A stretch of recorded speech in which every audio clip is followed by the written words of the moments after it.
In late 1944, the German army appeared shattered, retreating on all fronts. It was in this atmosphere of urgency and optimism that one of the most ambitious airborne operations of the war was conceived, Operation Market Garden. At the heart of this operation lay a simple objective: seize a chain of bridges in the Netherlands and open a direct route into Germany. The final and most crucial prize was the bridge over the lower Rhine River at Arnhem. To capture and hold it fell to the men of the British 1st Airborne Division. Opposing them unexpectedly and decisively were elements of the battle-hardened 2nd SS Panzer Corps.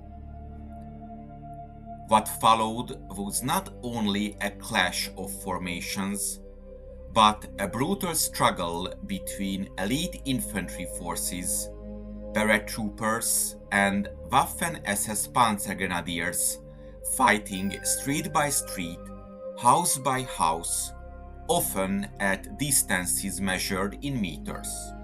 If you are interested in how German panzer companies actually fought in World War II, I've put together a free ebook based on manuals and battlefield reports.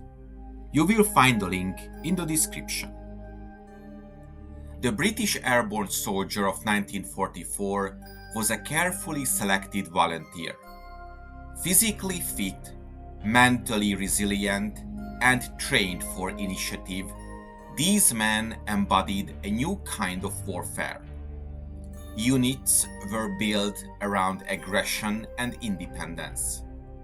Their training emphasized rapid assault, decentralized command, and adaptability. Officers like John Frost, who would later command the force at the Arnhem Bridge, were expected to act decisively in isolation. Yet, this strength came with limitations. Airborne troops were lightly equipped. They lacked heavy artillery, armor, and sustained logistical support. Their effectiveness depended on speed and surprise, and at Arnhem, both would be compromised. If you enjoyed this video, don't just watch history, engage with it. Check out my World War II word search books on Amazon. Each volume focuses on a specific battle, tank, unit, or commander. This one covers the Panzerkampfwagen 8 Maus. Train your knowledge and stay sharp. You will find all my books in the description below.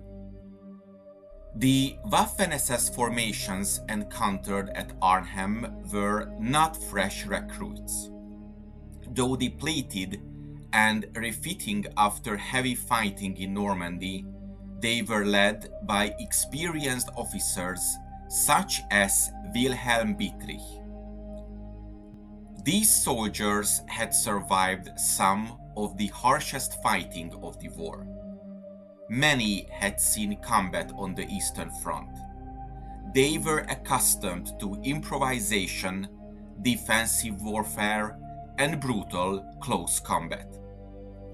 Contrary to Allied expectations, the Germans at Arnhem were not disorganized remnants.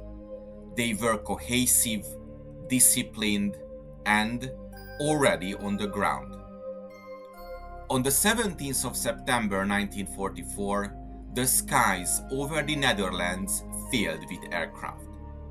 Thousands of British paratroopers and glider troops descended near Arnhem.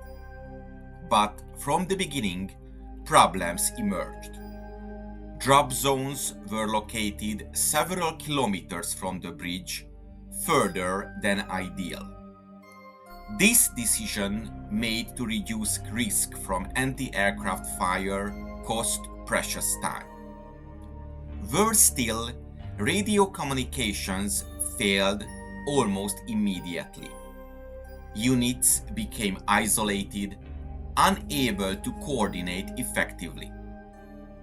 Despite these setbacks, small groups pushed forward. Frost's battalion advanced toward the bridge, encountering scattered resistance. Their movement reflected Airborne doctrine: rapid, aggressive, and decentralized.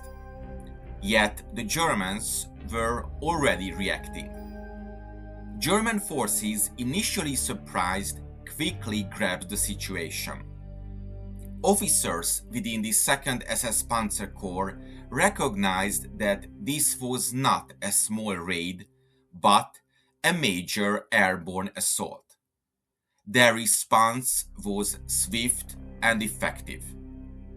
Ad hoc Kampfgruppen or battle groups formed within hours. Training and experience allowed Waffen-SS units to adapt immediately. Infantry, reconnaissance elements, and even armored units were redirected toward Arnhem. The key advantage the Germans possessed was proximity. They did not need to be flown in, they were already there. By the evening of the first day, Frost's men had reached the Arnhem Bridge and secured positions on its northern end. This was a remarkable achievement, but it came at a cost. Only a fraction of the division made it to the objective. The rest were delayed or pinned down by German resistance. What was meant to be a concentrated assault became a fragmented defense. Here, the human factor became decisive. British paratroopers dug into houses, establishing defensive strongpoints. They used anti-tank weapons, Brand guns, and sheer determination to hold off increasingly aggressive German attacks. Waffen-SS infantry probed these positions relentlessly. They brought heavier weapons, including assault guns. Their tactics emphasized encirclement, pressure, and gradual reduction. The fighting became intensely personal. Rooms were cleared with grenades, staircases became killing zones. Civilians hid in basements as the battle raged above them. Neither side could afford hesitation. Urban combat strips away the advantages of technology and scale. At Arnhem, it reduced the battle to its most basic elements: courage, fear, and endurance. British airborne troops trained for assault now found themselves defending. They adapted quickly. Improvised barricades, sniper positions, and coordinated fields of fire allowed them to hold out far longer than expected. Waffen-SS infantry, meanwhile, demonstrated persistence and discipline. They attacked repeatedly, adjusting tactics as they encountered resistance.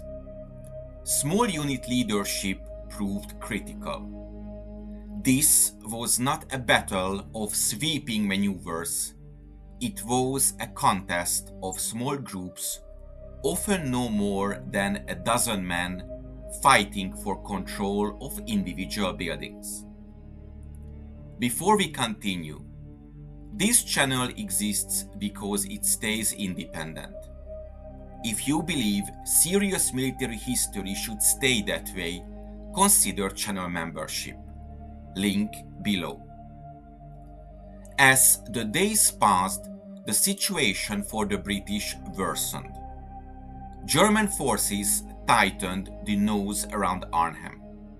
Reinforcements arrived, artillery was brought up, the defenders at the bridge were isolated. Water, ammunition, and medical supplies ran low. Yet the British airborne troops continued to resist. Their training and cohesion played a crucial role. Units held together despite heavy casualties. Leadership at all levels ensured that positions were maintained even when communication with higher command was impossible. On the German side, frustration grew. The stubborn defense delayed their operations and required increasing resources. But they had one decisive advantage: time. By the fourth day, the defenders at the bridge were exhausted. Wounded soldiers lay untreated. Buildings burned. Ammunition ran dangerously low. Still, they fought. This persistence speaks to something beyond doctrine or training.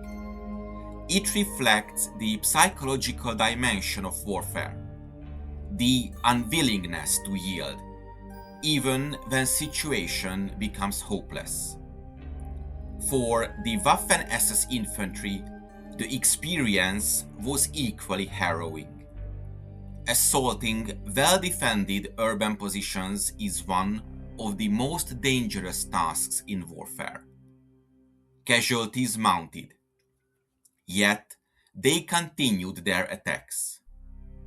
Both sides displayed a grim determination, driven by duty, discipline, and the immediate demands of survival.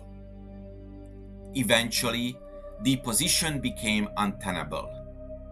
German forces brought overwhelming firepower.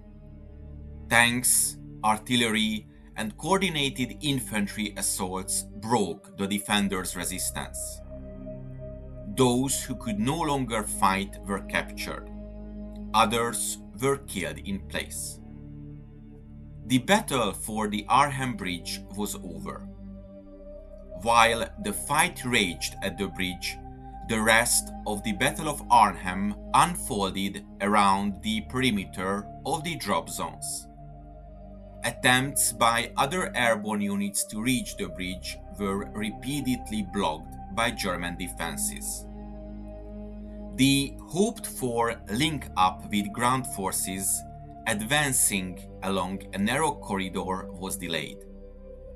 Eventually, the surviving elements of the British 1st Airborne Division withdrew across the Rhine under the cover of darkness. The cost was severe. In the end, Arnhem was not lost because British soldiers lacked courage or skill, nor was it won solely because of German strength. The decisive factors were time, proximity, logistics, and communication failures. But underlying all these was the human factor, the ability of the Waffen-SS units to reorganize quickly, the determination of British paratroopers to hold against overwhelming odds, the decisions made by junior officers and NCOs in the chaos of combat. These elements shape the battle as much as any plan. The Battle of Arnhem remains one of the most studied engagements of World War II. It is often remembered as a failure, a bridge too far. But that label obscures the reality of what occurred on the ground. At Arnhem, elite infantry formations clashed in conditions that tested the limits of human endurance. The outcome was shaped not just by strategy, but by the actions of individuals under extreme pressure. For historians, the battle offers a clear lesson. plans matter, but people decide. And at Arnhem, both sides proved just how much soldiers can endure when everything depends on them. I hope you enjoyed this episode. If you want to support my channel, check out the PayPal donation link in the description or consider becoming a member. To make sure you don't miss my future work, subscribe to my channel and press the bell notification button.